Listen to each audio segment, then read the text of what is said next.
Hi everybody and welcome back to Project People Podcast. Hoy hago el podcast desde un sitio tan bonito, tan histórico y tan importante que es el Teatro Principal de Zaragoza. ¿Y por qué estamos aquí? Porque la categoría de mi siguiente invitado lo merece. Él es un actorazo, lleva más de 25 años como profesional y ha actuado en numerosas obras de teatro, en El Gato Negro, la Compañía del Gato Negro, el Teatro Indigesto, y también es una cara muy conocida en la televisión, en Aragón TV, en La que se avecina y más cosas. Pero ahora está con los más grandes de Giro, el Showglass, la compañía de teatro más importante e histórico del teatro español, ni más ni menos. Bienvenido, Rafa Blanca, a Project People Podcast. Muy buenas tardes, Luis. Muchas gracias por venir. Bueno, gracias a ti y a Jaime por contar conmigo. Muy bien. Estoy muy agradecido porque me llamaréis. Y estamos en un sitio que te conoce todo el mundo. Hemos venido aquí y parece que estás en tu casa. Sí. Bueno, para un actor o para una persona que se dedica al mundo del arte dramático, venir al Teatro Principal de Zaragoza es estar en casa. Es un sitio icónico dentro de nuestra ciudad y sobre todo, bueno, ya ves que la gente que trabaja aquí tiene ese cariño hacia los actores y actrices. De hecho, el director del teatro nos ha cedido este espacio por ti, porque me dijo, tengo tanto cariño a Rafa que puedes venir cuando quieres. Pues mira, se agradece. Bueno, te quiero empezar, siempre quería, preguntando por el pequeño Rafa. Sí. ¿Siempre querías ser actor? No. Eso que con 4 años ya hice alguna pequeña tontería con Torrebruno en un escenario, que no me costó nada salir a bailar con él, con un artista en mitad de una plaza de toros, un espectáculo. Con 4 años necesito un voluntario. Y yo salí. Sí. Pero no había pensado nunca en ser actor. Creo que son estas cosas que tienes dentro, esa vocación realmente, la palabra es vocación, pero tú no lo sabes. Pero llega un día en que el cuerpo lo pide. ¿Y en qué momento te diste cuenta que querías formarte? Cuando el resto de opciones no funcionaron. Y entonces cuando te nace dentro, tienes la necesidad de salir adelante y dices, bueno, voy a ser actor, pero nunca había reparado en ello. Había hecho alguna pequeña obra en el colegio, en el instituto, que había funcionado, pero pues esto te estoy hablando ya a los 18 años. 18, 19 años había dejado de estudiar la carrera. Anda, sí, ¿qué estudiabas? Geografía. Bueno, había dejado de estudiar, que me iba mal, o sea, sí. No era mi lugar. Sí. Me encanta la geografía y la historia, pero no era mi lugar. Y trabajaba en una tienda, en un famoso supermercado de pescadería, frutería, y de repente dije, bueno, yo tengo que intentar ser actor de alguna forma, porque creo, no sé por qué, pero creo que por ahí va mi futuro. Pero te fuiste a lo más grande, que es el RESAT. Sí, ¿Cómo fue? Bueno, yo formándome un poco de tu formación, tienes una formación impresionante. Sí. La RESAT de Madrid. ¿Fue difícil entrar ahí? Sí. Fue bastante difícil porque hay mucha gente que se presenta para muy poquitas plazas que entrábamos. De hecho, fue mi madre la que es curioso porque las personas que nos dedicamos a la interpretación o a las actividades artísticas, la familia siempre estaba más o menos reticente. Pero en mi caso fue mi madre la que dijo, si quieres estudiar para ser actor, apúntate a esta escuela. Digo, pero eso no se estudia. Digo, eso se hace. Dice, no, hay una carrera oficial y está en Madrid. Y pues nos escribimos, me escribió y me acompañó y aprobé las 2 pruebas que había para entrar. ¿Que era un tipo casting? Era primero una prueba eliminatoria, que es un comentario de texto, y a partir de ahí, si aprobabas, pasabas a la siguiente. Y ahí saqué un 5, con poco, porque no estudiaba, yo estaba en la frutería de este lugar. Sí. No, tampoco tenía muchas ganas, no lo veía yo claro que se tuviera que estudiar. Y entonces dijeron, pues has pasado a la siguiente, porque ahí entró la prueba de físico, de teatro físico, de memoria, de personajes, etc. Y ahí pues debí sacar un 10, porque con un 5, para que me hicieran media, entré. Y entramos muy pocas personas. Y estábamos casi 1000, pues a lo mejor en mi clase estábamos 15. Sí. Pues me has contestado la siguiente pregunta, que era, ¿tuviste el apoyo de tu familia? Yo sé que mucha gente que entraste en este mundo de pequeño Bueno, en mi caso, por ejemplo, las familias que no vas a trabajar es muy complicado, pero me has dicho que tu madre te animó para... Sí, me acompañó a hacer las pruebas y estaba afuera esperando. Sí. Bueno, eso es mucha suerte, ¿no? Tener ahí la familia que te apoya. Luego puede salir mal la cosa, pero al final dices, bueno, por un hijo yo lo haría también por mi hija. Entonces, bueno, vamos a ver que nunca se sabe si una carrera que estudias va a ser la que te va a dar resultado o no. Nos tenemos que permitir muchas veces poder errar y poder fallar en las cosas, pero yo aquí creo que lo tenía claro y 26 años después se demuestra que por lo menos me la estoy labrando. Sí. ¿Y tu experiencia allí? ¿Tú sabías que te querías dedicar al teatro físico? Porque después te formaste en Comedia dell'arte en Venecia. ¿Lo tenías claro desde el RESAT que era tu estilo de teatro? Yo lo que siempre he creído es que para ser actor, para interpretar, mejor dicho, te tiene que nacer dentro unas emociones físicas y luego tú ya las manipulas para que el verbo, que es la última expresión, porque podemos contar cosas sin tener que hablar, por lo tanto había interpretación textual o gestual. Yo prefería la gestual por esto que te digo, porque considero que te tiene que nacer de dentro del cuerpo un gesto y tú ya lo expresas, ya lo cuentas como quieras. El texto, la interpretación textual me sonaba más a verso, más a partir de análisis de texto. Entonces, al final he descubierto que es una mezcla entre las dos, entre el texto y el cuerpo y lo físico. Pero me interesaba más lo físico porque mi forma de ser también es más expresiva, entonces dije, bueno, este va a ser mi camino. Sí. Y lo tuve claro desde el principio, era ese. ¿Y fuiste a Italia? Sí. ¿Te formabas en Comedia dell'arte? Para los oyentes que no saben muy bien lo que es el estilo Comedia dell'arte, ¿lo puedes explicar un poco? De hecho, en el último espectáculo, que luego hablaremos si quieres, con Jules, también hacemos Comedia dell'arte. O sea, es el teatro de máscara italiano de finales del Renacimiento. Cuando utilizaban los personajes tipo, los personajes tipo utilizan máscaras porque son personajes de carnaval de cada región, de cada país, porque Italia no era un país como tal, de cada estado, tenían sus propios personajes clásicos, característicos, que venían desde las máscaras de Roma, efectivamente, anteriormente de Grecia. Entonces juntan a todos esos personajes que son tipos, en todas las situaciones responden de la misma forma, el viejo avaro, el criado más torpe, el criado más listo, el enamorado, la enamorada. Sí. Entonces todos esos personajes ante una situación van a responder siempre igual. Es decir, la enamorada siempre va a sufrir, el Pantalone, que es el de la máscara, el personaje del avaro, siempre el dinero lo va a tener. Entonces, como archetypes, puede ser. Sí, pero en vez de arquetipo nosotros le llamamos tipo. Vale. Porque el arquetipo puede variar, pero aquí es clásico, o sea, es lo que es y de ahí no sale. ¿Por qué? Porque ya viene de antaño. ¿Qué sucede? Que este tipo de teatro, que se llamaba en un origen teatro al improviso, teatro de la improvisación, porque no existía un texto, se utilizaban máscaras casi todos los personajes.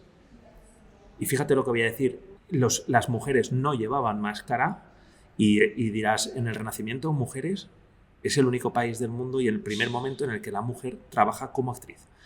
En Inglaterra los personajes femeninos eran hombres, pero aquí no, aquí la mujer trabajará, porque estamos en Italia. Si trabajan en la calle y ponen a chicos haciendo de chicas, los campesinos se iban. Si ponían a una mujer, el campesino se quedaba a escuchar la historia por ver a una mujer encima de un escenario. O sea, inventaron ya el marketing. Sí, total. Pero de hecho no solo no era una mujer que la tenían para que la vieran, o sea, eran las dueñas de las compañías. Ya. La compañía de Gelosi tiene una mujer que es la productora, es la dueña de la compañía, la que contrata, la que actúa, la protagonista. O sea, la propia mujer tenía un carácter fortísimo. En todo este mundillo de la comedia del improviso, de los calvacci, que son textos que van surgiendo de improvisaciones, llegaban a un pueblo y preguntaban ¿qué es lo que ha sucedido aquí en el pueblo estos días? Pues que la hija del alcalde se ha fugado con un militar en el papá, y entonces te hacían esa historia. Claro. Entonces la gente del pueblo se reía porque estaban viendo a sus personajes, a sus vecinos ahí representados. Llegaron, Shakespeare efectivamente vio comediantes del arte en Inglaterra, por lo tanto los va a sacar en sus obras. Shakespeare incluso en Hamlet hay cómicos del arte representando una historia. El Mercader de Venecia también tiene, o sea, el Sueño de una noche de verano son unos cómicos del arte que están representando. O sea, la comedia del arte es fundamental, pero Carlo Goldoni va a ser el primero en Italia que escriba texto a la comedia del arte, entonces dicen que ahí muere porque ya no es improvisación sino que está escrita. Molière Calderón de la Barca, Lope de Vega, todos, cuando se expande por el mundo la comedia del arte, por toda Europa, todo el mundo va a querer hacer ese nuevo arte. Y estos skills particulares para un actor hoy en día, ¿tú los usas diariamente en tus actuaciones en la televisión o en el teatro? Quiero decir, los skills físicos, me está saliendo un poco de Spanglish ahora, de lo que estuvimos hablando antes, de clock the audience, un poco estos. Explícame qué son los skills básicos, no sé si me explico, si lo puedes explicar. Sí, no sé. Yo creo que la comedia del arte es la mayor y la mejor escuela de teatro occidental que existe, separándolo del oriental, obviamente. En el teatro occidental es la comedia del arte la escuela, la línea de acción. Entonces toda la comedia va a nacer de ahí. Por lo tanto, muchas veces miramos al público para volver otra vez, o sea, damos público para decirle a alguien que te está mirando lo que me está contando. O sea, no, solamente con una mirada la gente ya se va a reír porque le haces partícipe, pero rompes esa cuarta pared. Pero ya existía, porque en la comedia, y sobre todo en la comedia de arte, no podemos perder que está el público escuchándote. Al final es el que paga. Y te están escuchando y quieren que... Los incluyes los incluyes y lo agradeces. Existe alta comedia con cuarta pared, por supuestísimo, pero podría ser también televisiva, incluso sería otro tipo de lenguaje. Pero hay veces que esos skills de la comedia del arte se tornan negativos, por ejemplo, en televisión cuando haces comedia, porque no tienes público, no puedes mirar a la gente o tus gestos son más grandes y los tienes que reducir. He tenido anécdotas de hacer series de televisión en Telecinco, por ejemplo, y mis personajes eran muy grandes y bajamos un poco, lo bajamos y al final yo lo hacía lo más serio que podía y me decían, ¡oh, sí, fantástico! Claro, después te exagera los gestos en un teatro como este. Te tenían que ver de lejos, o sea, al final... Luego tú ya vas regulando con los años, regulas la cantidad de movimiento que tú estás realizando para una acción. ¿Qué te gusta más? El teatro, sin eso lo tienes claro. Sí, porque el teatro es efímero, o sea, el teatro sucede cada noche. No hay dos obras iguales, aunque la técnica nos la enseñan para que todos los días sea igual, decía mi maestra Nuria Alcorta.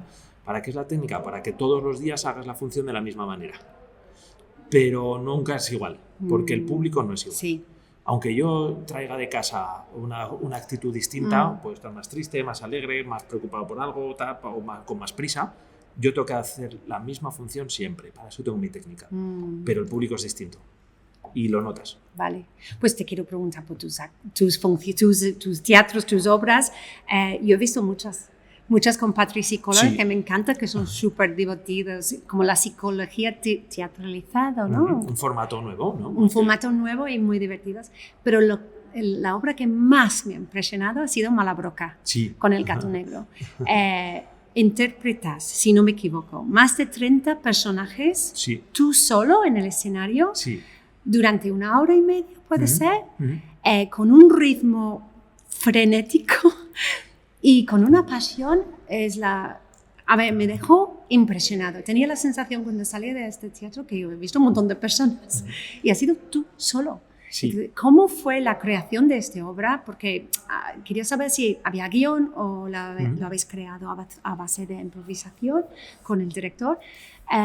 ¿Y qué es lo que más te costó? El aprender el texto, los movimientos, mantener... Bueno, un montón de preguntas. Cuéntame porque fue impresionante. Malabroca, efectivamente, es una obra que ponemos en contexto con las personas que nos están escuchando. Es sobre un ciclista italiano de los años 40 que se hace famoso por llegar el último.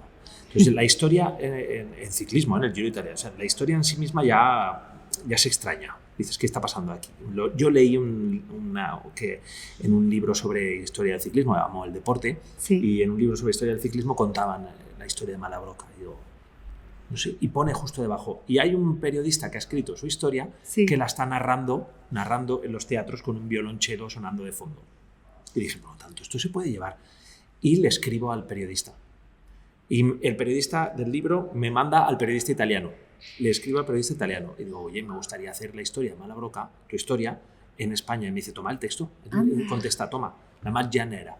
Dice, ahí la tienes. Y es un texto periodístico de cuando él va a visitar a Luigi Malabroca, que es una persona que está enferma ya, en sus últimos días antes de que fallezca, le saca toda la información, porque su historia era muy interesante. Entonces se la presento al director de la compañía, Alberto Castrillo Ferrer. que es mi gran compañero y director. Y le digo, mira, Alberto, esta historia de Malabroca se puede hacer. Me dice, pero sí, me encanta, pero es un periodístico. ¿Dónde está el teatro? Ante un texto de periodismo, ¿dónde está el teatro? Y ante esa pregunta, ¿qué haces? Pues me puse a hacer la historia. Entonces dije, ¿tú solo? Sí, se la iba mandando. Alberto me decía, esto está interesante, esto está bien. Pero ideé lo que se veía, lo que se leía, lo llevé a escena. Pero metiendo personajes nuevos, metí a mi mujer en nuestro viaje de novios, metí un montón de cosas para que hubiera vida, para que no solo lo narrara yo, sino que pudiera haber movimiento. Y efectivamente, a partir de ahí empezaron a nacer personajes y personajes y personajes. Entonces, sobre el texto real, le hemos dado una vuelta para que... ¿Y trabajabas con el director, tú y el director solo? Sí, nos juntábamos y nos echábamos risas y me decía, venga, va aquí el bar, y tuvimos que quitar muchas cosas, podía haber durado mucho más, pero queríamos dejarlo ahí, pero obviamos un montón de historias de viajes en tren, que había momentos en los que las maletas me sentaba, pasaban las ventanas y yo estaba metido en el tren escribiendo una carta a mi mujer que estaba en Italia mientras yo estaba en Francia. O sea, había historias, escenas bellísimas, pero teníamos que empezar a quitar cosas porque... Y físicamente era como correr una carrera, si no digo bien, ¿no? Me da la sensación, porque había mucho movimiento, mucho ritmo. Sí, pero todo se entrena, como las carreras o como cualquier cosa. Si tú la ensayas, al final el cuerpo adopta lo que le estás enseñando en ese momento. Tienes que tener un buen físico, pero yo sudo muchísimo, lo paso me agobio mucho, pero al final, no sé, no te enteras. Generamos una adrenalina tan grande que en el escenario que no te cansas. Luego sí, te entra el bajón. Porque son muchos personajes y sobre todo la cantidad de cosas que te pasan por la cabeza cuando tienes que hablar 1 hora y media y dices, y mientras estás hablando, tu cerebro hay una parte que está pensando, ¿y si no digo tal palabra? Ya no, ¿dónde me voy?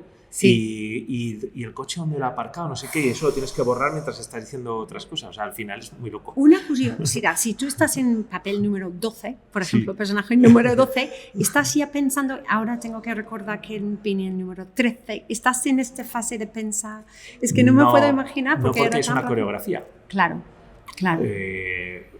Las bailarinas y los bailarines, ya aprovecho porque he sido profesor de interpretación en el Conservatorio de Danza. Entonces he visto cómo ellas repiten un paso, otro, y yo no soy capaz de acordarme en una variación que en la mano donde iba, pero ellas sí. Entonces nuestro texto son sus movimientos. O sea, que al final es todo, memory. Es una coreografía. Entonces hay veces que si yo pongo la maleta de una forma que no debía ser, digo, algo ha pasado aquí, porque de normal la hago de tal forma. Entonces, si no la he colocado bien, algo me he dejado, pues ya luego volveré. O sea, el cuerpo tiene memoria. Qué pasada, yo de verdad me dejó impresionado. ¿Vas a volver a hacerlo, la obra? Sí. Pues no sé exactamente ahora mismo cuándo, pero sí que tenemos intención de continuar vendiendo el espectáculo porque la gente lo quiere. En Madrid ha funcionado bastante bien. Y además es una historia, yo creo que es curiosísima. Muy curioso. Además eres actor creador, es que tiene que ser muy gratificante haber creado esto y hecho todo tú. Es que es increíble. Realmente yo tiendo muy poco a que me gratifique en lo personal algo.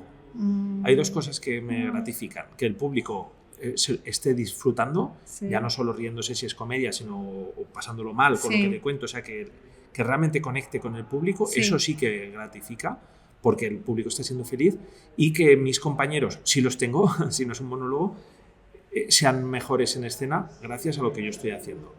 Son las 2 únicas cosas en las que yo estoy contento. El resto es mi profesión, es mi trabajo, mi obligación. O sea, no digo, qué bien, lo estoy haciendo bien. No, me da igual, no, realmente. Lo estás haciendo, yo te lo voy a decir, Rafa. Lo hacías muy, muy bien. Bueno, vamos a pasar un poco a la tele ahora. Y has interpretado 2 hombres de los más poderosos en Zaragoza. Uno muy querido. ¿Sabes quién es? Y otro menos querido, por lo menos por los aficionados de Real Zaragoza. Son los 2 personajes que me han gustado más de todo lo que he visto en Oregón TV, en el Fondo Norte. Y lo que me ha gustado mucho es cómo haces reír y hacer como comentario social, crítica social, pero sin ser cruel. Claro. De hecho, tenías mucho cariño con Javier Lambán. Con Javier Lambán era un espectáculo. Estamos en un teatro donde yo he subido al escenario con Javier Lambán, presidente del gobierno de Aragón, sí. Y subimos los dos porque nos tenía mucho cariño a mí, sí. Pero a todo el equipo. Sí. O sea, lo que tú dices de que al final hacemos sin herir a la gente, sí. Con este tipo de humor, lo debemos fundamentalmente a los guionistas o al equipo que está trabajando detrás, que le da esa historia de decir, bueno, ¿por qué nos vamos a meter con alguien? Incluso sí. Aunque sea una persona más sí. Repelida, odiada, como sí. Luego hablaremos. Pero Lambán no quería a la gente. De hecho, hay anécdotas muy chulas que Javier Lambán, siendo presidente, los niños se le acercaban, decían, el de Oregón, fírmame, y decían, bueno, yo no soy soy el presidente. No, eres el que sales. La gente, los niños, las familias querían que le firmara. Eso es divertido. Sí. ¿Cómo es la preparación para imitar un personaje famoso físicamente? ¿Dónde empiezas? ¿Con la voz, con los gestos? Sí, el carácter. Yo creo que el carácter, yo, como te he dicho, sí, el carácter y luego va el resto del cuerpo, pero todos tenemos una forma, una huella indiscutible que dejamos cuando estamos hablando, cómo miramos. Entonces, eso es lo que intento captar, ese tipo de... Entonces, sí que hay veces que la gente, bueno... Alguien especialista me ha dicho, la voz no es tan exacta, pero todo el mundo me dice, pero es que veo y le estamos viendo a él. Pues esa es la idea, ¿no? O sea, de hecho, aquel escena en este teatro, sí, ¿verdad? Era la presentación de Oregón, que sales tú y Javier Lambán hablando. Es que fue como, vestidos igual, impresionante. Sí. Bueno, ahora estás de gira con el Joe Glass, ¿lo digo bien? El Joe Glass, que es la compañía más histórica, más importante de España, en activo actualmente, ¿es así? Y de Europa. Y se caracteriza por el uso de la sátira. ¿Es así? ¿Está bien dicho? Sí, perfectamente. En el teatro, el comentario social, crítica social. Enhorabuena primero por ser parte de este grupo. Ahora estás con... Bueno, cuéntame un poco cómo fue tu entrada en esta compañía de teatro. Hombre, es una compañía que hace sátira desde hace 65 años y esa sátira está fundamentada desde el mundo del bufón. O sea, el director Albert Boadella, creador de espectáculos de Jolas y el resto de componentes, tienen una necesidad de pinchar al poder porque el teatro nace como tal, o sea, nace como la bufa, la comedia bufa es la de más baja, o sea, es la que cuando el que no tiene ya nada se ríe del que tiene y como su escudo es la gente. O sea, el rey o el poderoso no puede meterse con el bufón porque el pueblo le quiere. Y de ahí reside también el éxito de una compañía como tal. Hay eso y la calidad de los espectáculos. Bueno, pues yo entré con la compañía después. Yo siempre he sido... De hecho, me has preguntado al principio que si quería ser actor. Una de las cosas que me impulsan es ver a esta compañía de teatro hace muchos años, aquí en Zaragoza o en Madrid. Y yo decir, a mí me gusta, me divierto como más, los únicos espectáculos que yo me pongo en pie a aplaudir, me encanta. Pues 26 años después estoy con ellos y le dije a Boadella que le pregunté que cómo podría entrar y me dijo, pues viniendo a la cúpula donde ensayamos y haciendo un casting. Pues 26 años después fui con mi mujer, en la puerta estaba y le dije, llego 26 años tarde pero estoy aquí. Y le hice el casting, entonces entré. Sí, tenemos amigos comunes, ya los conocía, había hecho una cosa con ellos y bueno, estoy eternamente agradecido de que hayan querido contar conmigo para este espectáculo tan divertido. Espectáculo que es el Retablo de las Maravillas, que es una obra de Cervantes del siglo XVII. Sí, exacto. Dime, ¿cómo puede ser esta obra relevante hoy en día? Mira, te desvelo algunas cosas y a las personas que nos están escuchando. Es un texto un espectáculo que ya hicieron hace más de 20 años, el Jolas, y lo han retomado de nuevo con retablos nuevos. Vamos a ver, el Retablo de las Maravillas es una historia de Cervantes, es un entremés, que son unas pequeñas piezas que hacía Cervantes, que mucha gente conocerá, por ejemplo, la historia del traje nuevo del emperador, el cuento. Pero el Retablo de las Maravillas es unos tunantes, unos maleantes que van a vender un cuadro vacío, a unos señores muy ricos. Y le dicen que solamente lo pueden ver si tienen limpia la sangre, pues que su sangre no es de un matrimonio ilegítimo, o si son puros, o si no tienen sangre de judíos, que en la época ya sabemos, ¿no? Entonces les da unos estereotipos. Vale, lo cumplimos, por lo tanto lo vemos, porque si no lo vemos es que no somos legítimos. Vale. Entonces, pues ¿qué pasa hoy día? Les están vendiendo humo. Entonces, la historia que tenemos en este espectáculo es hablar sobre los vendedores de humo hoy día, los de retablos. Tocamos la gastronomía, los chefs que te cobran 300, 400 euros por aire y la gente dice, qué rico está esto. ¿Por qué? Porque tenemos miedo a decir que si no nos gusta, nos señalen. Sí. En el mundo del arte también pasa lo mismo. Sí. Hay veces que estamos en museos, vemos cuadros y a mí me nacería decir, pues esto no me gusta. Pero como lo digas, va a haber alguien que te diga, no tienes ni idea. Entonces prefiero decir, qué bien, qué chulo. Entonces, o sea, el miedo que tenemos a decir las cosas que pensamos es el súper relevante hoy en día con el tema de social media, la presión que tenemos, ¿no? de ser todos igual. Exacto. Y no salirte de... Entonces, ¿qué pasa cuando hay alguien que dice, pero es que esto no es arte? Le señalan. Pues eso es lo que señalamos nosotros. Qué divertido. La religión, la política, las nuevas religiones, los animalismos extremos. Hay una frase que dice un criado, dice, en el tiempo futuro que estoy, prefiero ladrar, que voy a comer mejor que si fuera bien vestido. Son exageraciones, obviamente, porque la sátira es una deformación social, ¿no? Pero vienen a ser cosas que dices, oiga, un momento, vamos a parar a ver qué es lo que pasa aquí. Y ahí reside la vigencia. Qué guay. ¿Y esta obra lo vais a tour por toda España, entiendo? Sí. ¿Vienes a Zaragoza ahora? Vendremos a Zaragoza el 28 de enero hasta el 8 de febrero, 10 días. Hemos estrenado en Málaga y se prevé 2 años de gira. De hecho, haciendo... En todas las provincias españolas vamos a estar, porque se les quiere entregar, la compañía les regala a cada teatro donde se va por primera vez en una provincia un detalle por el 65 aniversario, entonces en todas se hará algo. Qué pasada. Pues enhorabuena, Rafa, por estar con ellos, porque me parece, es lo más, ¿no? Sí, es para lo mí más. sí. Para mí sí. Y bueno, otra cosa que me parece que tiene un mérito tremendo, que llevas 26 años, si no me equivoco, como actor profesional, viviendo de eso. Sí. Que tiene muchísimo mérito. Los que hemos estudiado en teatro, yo estudié arte dramático también, lo dijimos antes, yo tengo como un 5-10% de mis compañeros de clase que han vivido en eso, pero tú has conseguido vivir de eso durante este tiempo. Me imagino que ha sido difícil o no sé. Lo sigue siendo. Sí. Siempre que me preguntan que si volviéramos a nacer, si sería actor, yo siempre digo que yo no querría, pero acabaría siéndolo, porque naces para esto. No se lo recomiendo a nadie, realmente, no, porque yo tengo la suerte de haber trabajado como he dicho, con Gato Negro Teatro y seguir ahí al pie del cañón con Alberto Castillo Ferrer, pero con otras compañías, con televisión, dando clases, siempre actuando de lo mío. No he tenido que vivir con otros trabajos que creo que no hubiera hecho tan bien. Nos hubiéramos puesto, pero yo admiro a la gente que hace otra cosa que no es lo mío, porque digo, ¿cómo pueden? Entonces es bastante complicado estar viviendo del arte dramático, y algo más chungo todavía es lo que dijo una vez Carlo Colombaioni, que es uno de los grandes payasos, de los grandes clown de la historia, un italiano de la familia de los Colombaioni.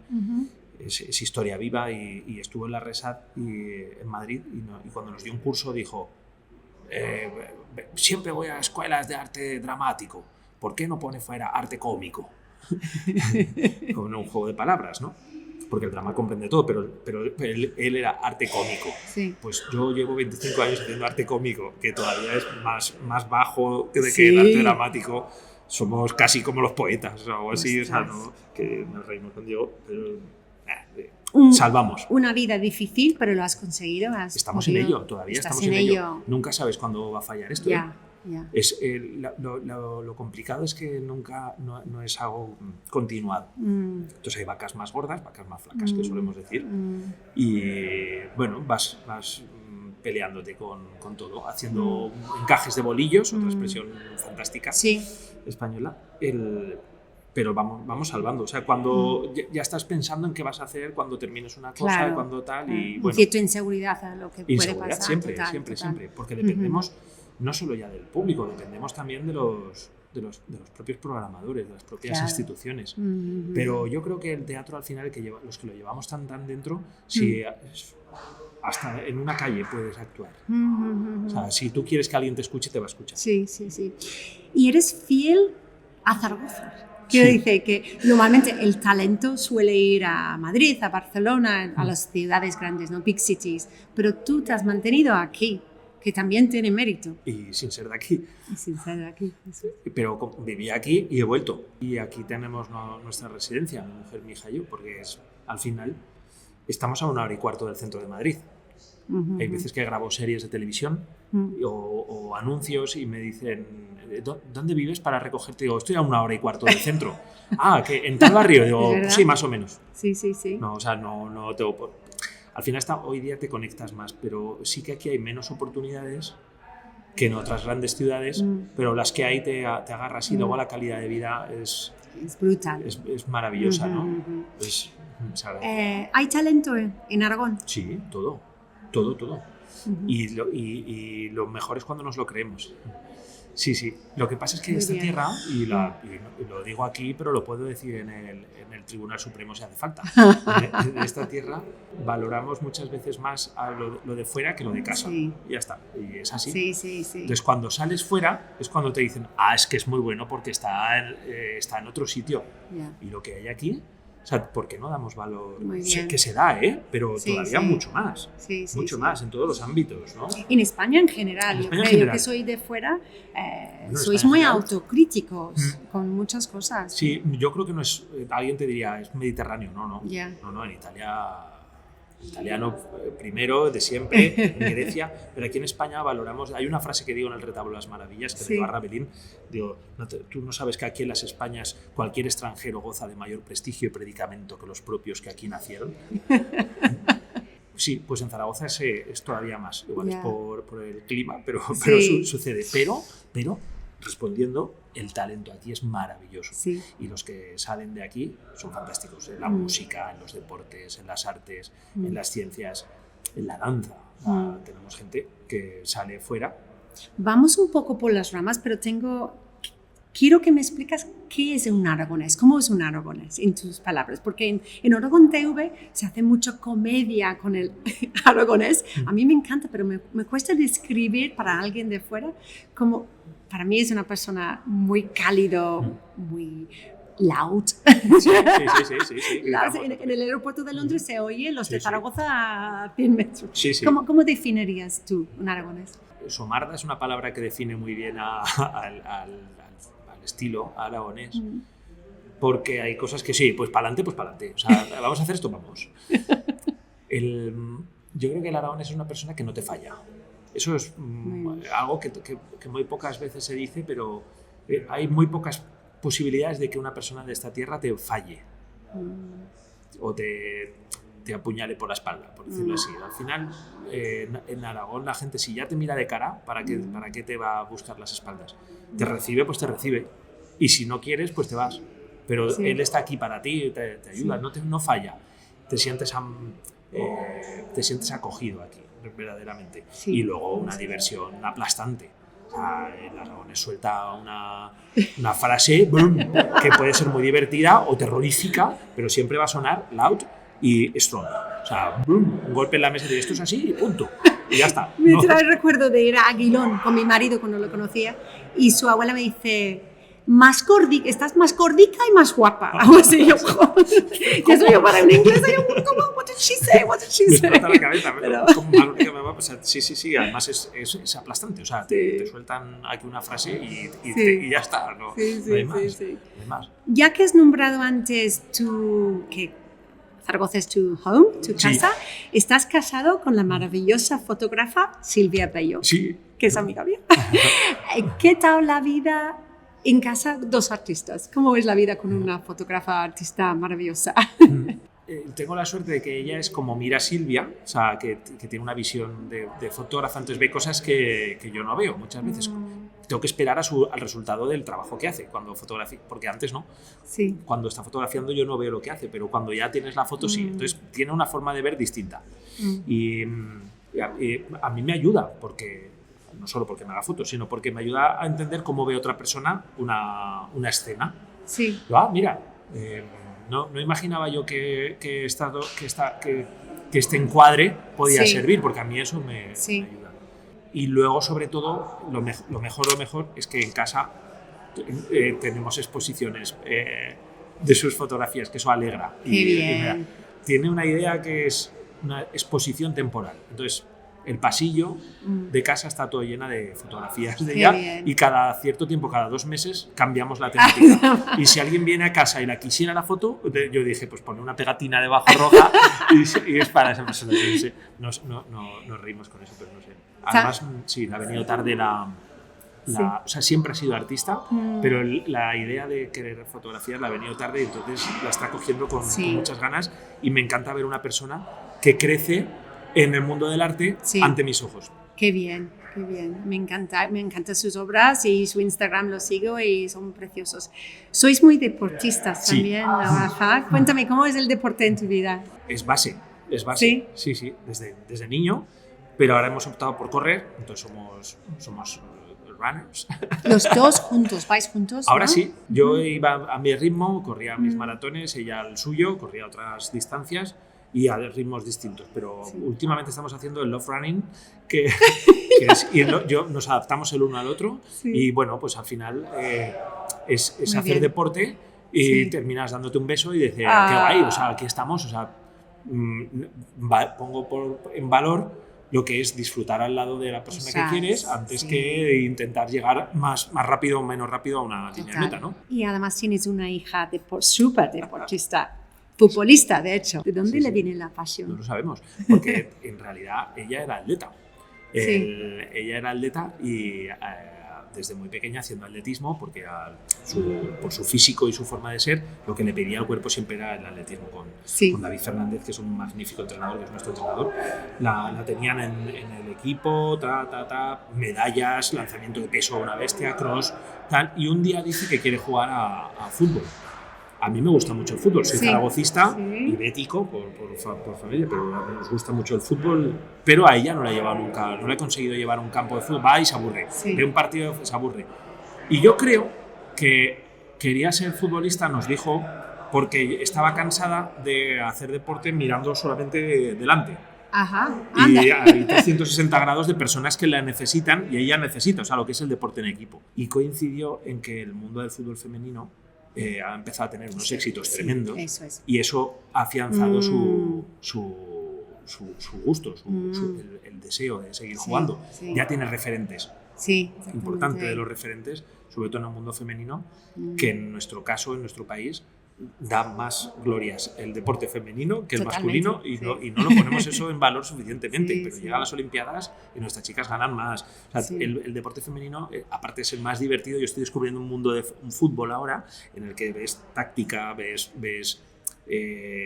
más ilusión, o sea, menos pelea directa, que no la niego del fútbol masculino, que es maravilloso, pero en el femenino ves el deporte del fútbol, el que nos ha gustado a todos siempre, pues está ahí. Y además es buena, ¿verdad? Está en el fútbol Zaragoza, ¿no? Sí. En el Zaragoza Club de Fútbol Femenino. Y juega por donde la ponen, juega por la banda, porque es como viene del atletismo súper rápida. Entonces le cuesta a las otras que la cojan. Echa a correr ahí, todo el mundo. No, ¿Eres padre de gritar mucho? No, al revés. No. De hecho, no me gusta. Lo digo a boca llena también. No me gusta nada que se le diga a los niños y a las niñas lo que hay que hacer o lo que tienen que hacer. Yo voy y veo el partido. Hay veces que no he dicho ni una sola palabra a nadie, otras veces que estoy comentando otras cosas. Voy porque a ella le apetece. Soy más el chofer. Pero, o sea, si yo pudiera no ir, yo estaría a gusto también. No por no verla, sino por no ser protagonista en su momento. Exactamente. Bueno, Rafa, hemos hablado de muchas cosas. Muchísimas gracias. Te quiero preguntar una cosa más. Sí. ¿Cuál es tu sueño para los próximos años? ¿Cómo ves el futuro? Hay una frase muy aragonesa que me has dicho antes sobre Aragón, que es virgencica, que me quede como estoy. El único deseo que tengo es seguir haciendo las cosas que me apetecen hacer y no otras. Qué bien. O sea, bueno, pues estamos trabajando, pues tener trabajo, que estamos bien con salud en familia, pues seguir teniéndola. Sí. O sea, no soy una persona de aspiraciones estrambóticas, sí, porque creo que con poco se vive bien. O sea, con poco no me refiero, o sea, me refiero a espiritualmente. O sea, bueno, tenemos trabajo, pues tenemos trabajo. Ya, no buscamos nada más. Mi sueño es, por lo menos, ahora ya hablando más en serio, y esto es real, que seguir consiguiendo que la gente salga más feliz de mis espectáculos que como entraron al teatro. Bueno, si van a ver Malabroca, ya lo garantizo a la gente. Y seguro que el Joe Glass también, que tenemos muchas ganas de verlo, y os animo a todos a coger entradas a ir a verles. Y Rafa, muchísimas gracias por todo, por tu tiempo, por tu generosidad y muchísima suerte. Muchísimas gracias a Project People Podcast. Y seguid por lo menos... ¿Te puedo hacer yo una última pregunta? ¿Cuál es tu sueño en un tiempo futuro con tu podcast, por ejemplo? Oh my God. That's a difficult question. Además me lo pregunto muchas veces. Why am I doing this? Pues seguir. Para mí el premio es conectar con la gente, conocer gente y tener estos momentos que si no fuera para esto no te habría conocido igual tanto. Y yo creo que es seguir, un poco de lo que me dices tú, seguir y crecer y tener la posibilidad de conectar con gente cada vez más interesante, no más. Que me entiendes, ¿no? Sí, claro. Pero también gente normal. Me encanta escuchar, yo soy muy habladora, me encanta escuchar las historias de la vida de la gente, de verdad me encanta. Y seguir. Hombre, pues ojalá algún día lo puedas poner en un escenario. Por ejemplo, voy a hacer ojalá. Me encantaría. Jaime y tú montando ahí alguna historia. Me encantaría. Y así, pues, teatro. Gracias, Rafa. Gracias a ti.